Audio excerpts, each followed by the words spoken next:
Hello दोस्तों, स्वागत है आपका अपने चैनल डीएलएड क्लासेस में। दोस्तों, हम डीएलएड के थर्ड सेमेस्टर का पेपर फर्स्ट पढ़ रहे हैं, जिसका नाम है शैक्षिक मूल्यांकन। शैक्षिक मूल्यांकन में हमारा ये पहला चैप्टर है, जिसमें से हमने कल मापन के बारे में पढ़ा था कि मापन और मूल्यांकन क्या होता है।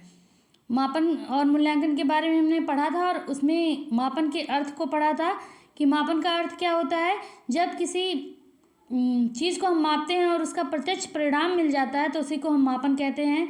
जैसे आपको उदाहरण में दिया हुआ था कि राम कितना किलोमीटर घर से गया या कितने अंक प्राप्त किए, ये सारी चीज़ें दी हुई थी। तो चलिए आज उसी को आगे बढ़ाते हैं कि मापन के अर्थ में और हम क्या क्या सीखेंगे।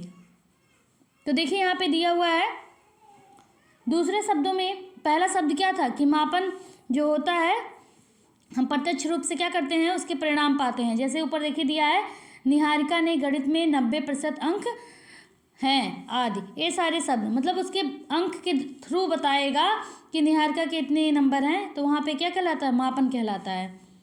अब देखिए क्या कह रहे हैं, दूसरे शब्दों में मापन से यह पता लगाया जा सकता है कि कोई वस्तु गुण या विशेषता में कितनी है ना। जब हम मापन करते हैं किसी चीज़ की तो हम बता सकते हैं कि वो वस्तु मतलब कितनी है, या उसके जब हम किसी चीज़ को जैसे रखा हुआ है कोई वस्तु, उसको गिनती करके 1 2 3 4 5 तो नंबर के थ्रू क्या कर सकते हैं, उसको बता सकते हैं, माप सकते हैं, या उसके गुण के अनुसार माप सकते हैं, या उसकी विशेषता जो है वो कितनी है उसके अनुसार हम क्या कर सकते हैं, मापन कर सकते हैं।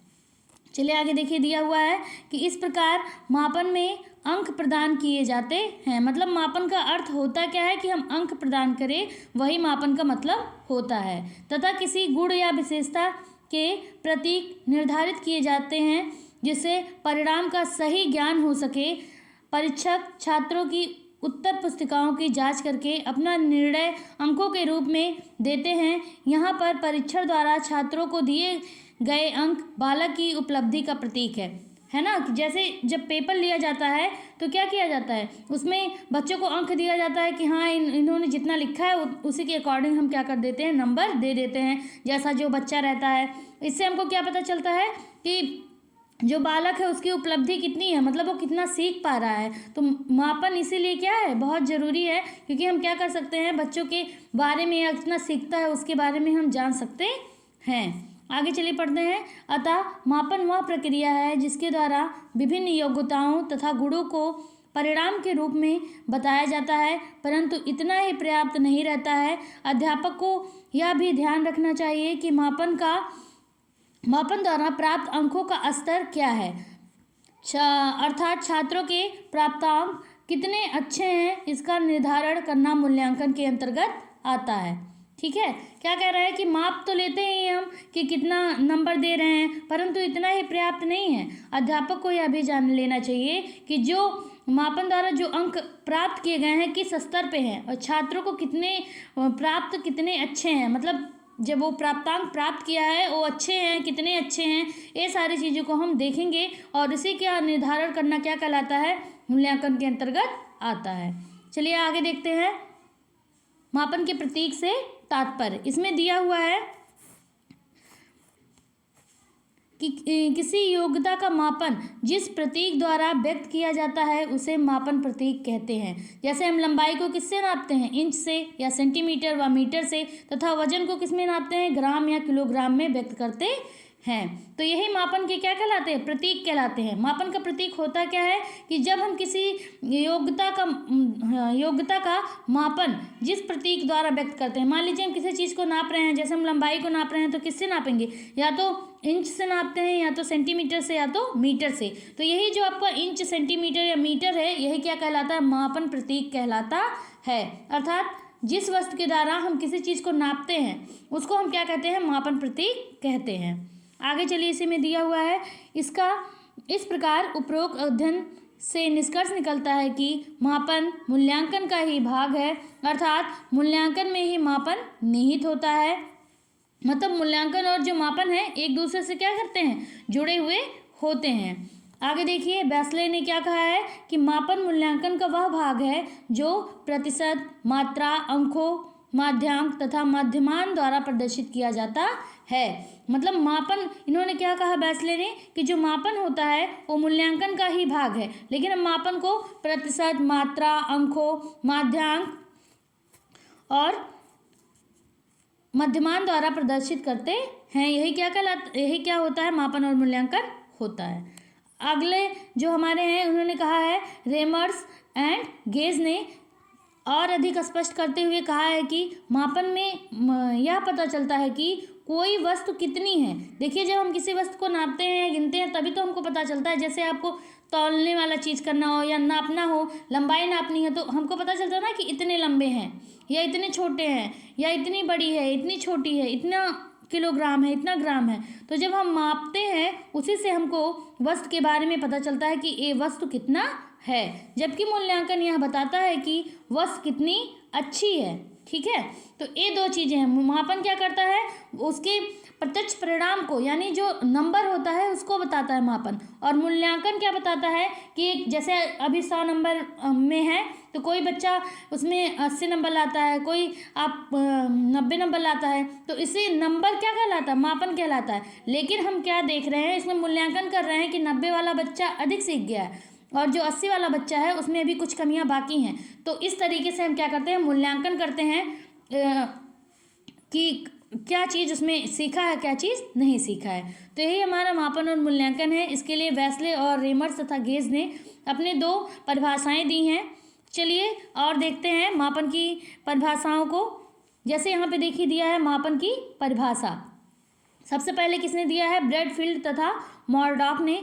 इन्होंने क्या कहा है कि मापन के द्वारा किसी तत्व के विभिन्न आयामों को प्रतीक प्रदान करना ही मापन कहलाता है। मतलब मापते हैं जब हम किसी चीज़ को, उसके द्वारा जो प्रतीक प्रदान किए जाते हैं उसी को हम क्या कहते हैं, मापन कहलाता है। अगला है कॉम्पबेल ने। इन्होंने क्या बताया है कि नियमों के अनुसार वस्तुओं या घटनाओं को अंकों या संख्याओं में व्यक्त करना ही क्या कहलाता है, मापन है।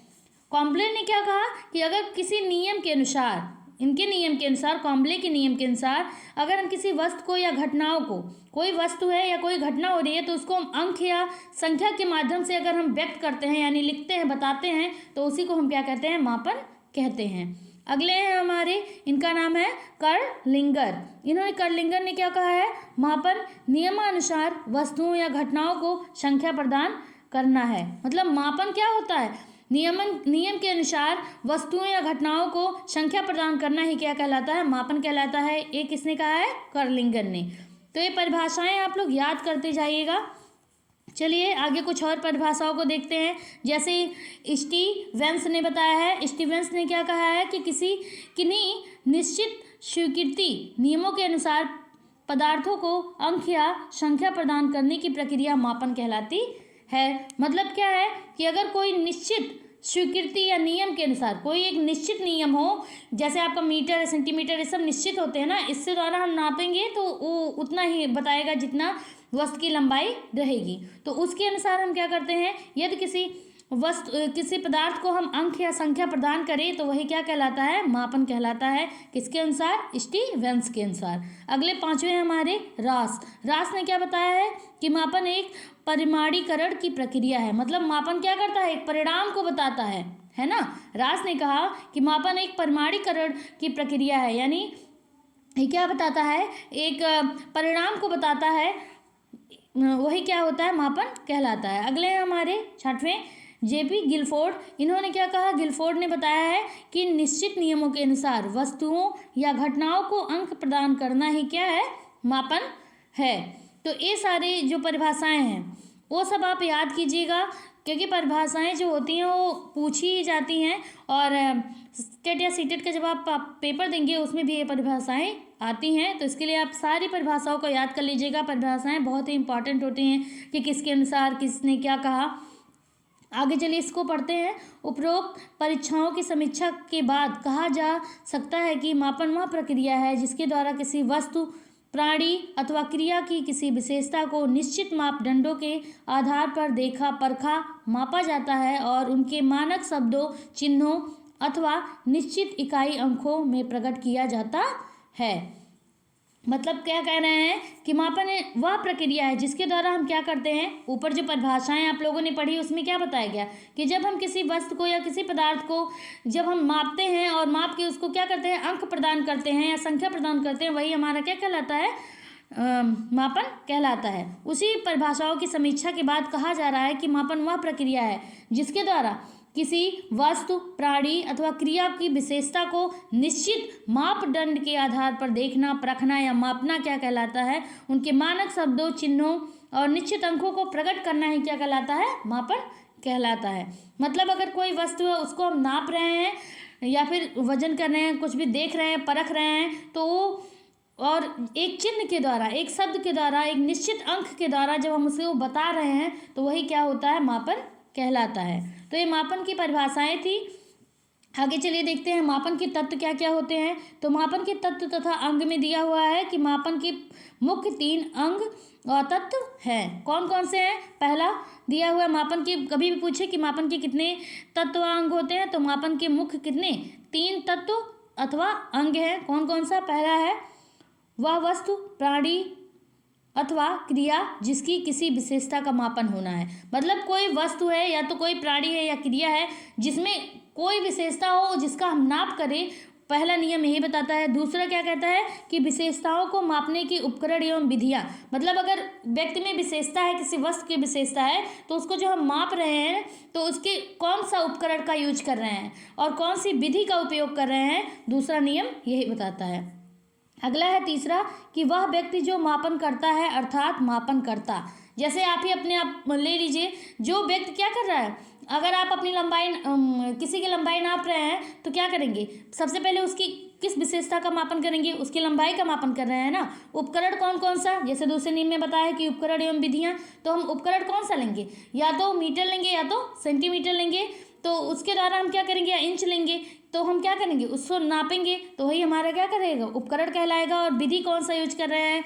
अगला है कि हम जो मापन कर रहा है, जैसे आप ही तो मापन कर रहे हैं, तो आप क्या कहलाएंगे, मापन कर्ता कहलाएंगे। तो ये आपके मापन के तत्व अथवा अंग थे। अगला दिया हुआ है मापन के प्रकार। मापन के प्रकार में क्या दिए हुए हैं कि मापन के 3 प्रकार होते हैं। कौन कौन से? तो निरपेक्ष मापन, सामान्यीकृत मापन और इस इप्सक्टिव मापन। तो ये हम कल पढ़ेंगे मापन के प्रकार में कि कौन कौन से मापन होते हैं। आज यहीं तक पढ़ते हैं मापन के तत्व अथवा अंग तक।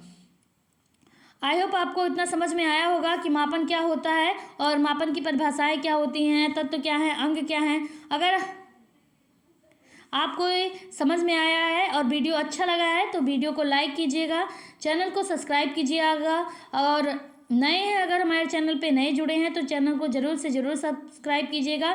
आपको सारे सब्जेक्ट की वीडियो प्रोवाइड की जाएगी। तो आगे और अपने सब्जेक्ट को अच्छा बनाने के लिए हमारे चैनल से अवश्य जुड़िएगा, और मेरे चैनल को प्लीज़ से प्लीज़ सब्सक्राइब कीजिएगा और वीडियो को शेयर और अपने दोस्तों और मित्रों के साथ अवश्य शेयर कीजिएगा।